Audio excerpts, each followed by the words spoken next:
Bismillahirrahmanirrahim. Izina ry'Imana nyene imbabazi nyene impuhwe. Sabbih isma rabbikal a'la. Ninahaza izina ry'umukama wawe mweranda. Alladhi khalaqa fasawwa. We yaremye icyo cyose aragitunganya. Walladhi qaddara fahada. We yagitunganirije ibyaco atakora kiyobora. Walladhi akhraja al-mar'a. Kandi niwe yamejeje ibirishwa. Faj'alahu ghutha'an ahwa. Hanyuma bihindura kubenja no kuma. Sanuqri'uka fala tansa. Tuzokwigisha kandi ntuzokwibagira. Illa ma sha'a Allah innahu ya'lamu al-jahra wa ma yakhfa.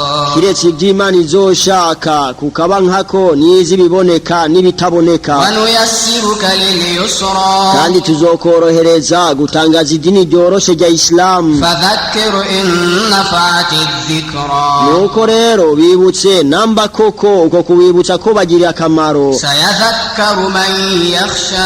Harico hazokwibuka utinya Imana. Wa yatajannabuha al-ashqa. Na yuko ibyaha azokwigiza kure niyo nyigisho. Alladhi yasla an-nar al-kubra. Uyo azoja mu muriro ukaze cyane. Thumma la yamutu fiha wa la yahya.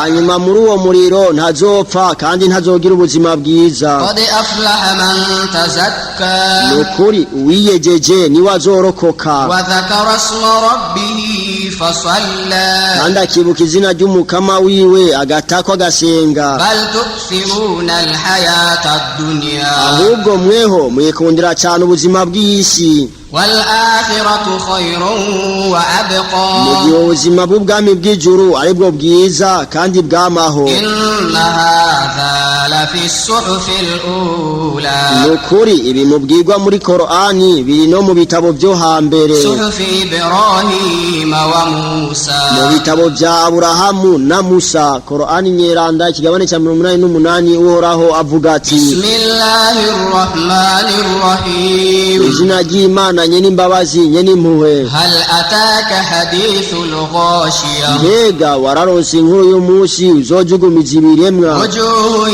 yawma idhin khashiya. Muri uwo munsi mu maso habo hazosuzugurika. Amilatun nasiba. Kubw'ibyaha bakoze bazoronka amarushwa. Tasla naran hamiya. Nuko binjiye mu muriro w'icokere cyinshi. Tusqa min aynin aniya. Bazonyweshwa mu iriba ry'amarike. Laysa lahum ta'amun illa min dari'. Nta mfungurwa bazoronka kiretse imfungurwa z'amahwa. La yusminu wa la yughni min ju'. Ntizibyibusha kandi ntizimara inzara. Wujuhun yawma idhin na'imah. Naye abandi kuri uwo munsi mu maso habo hazoba hakayangana. Lisa'iha radiya. Bazokwishimira ibyo bakoze. Fi jannatin 'aliya. Bazoba mu bwami bw'ijuru ryeranda. La tasma'u fiha laghiya. Ntibazokumva muri ryo amajambo y'imburakimazi. Fiha 'aynun jariya. Muri ryo harimwo amariba atemba neza. Fiha sururun marfu.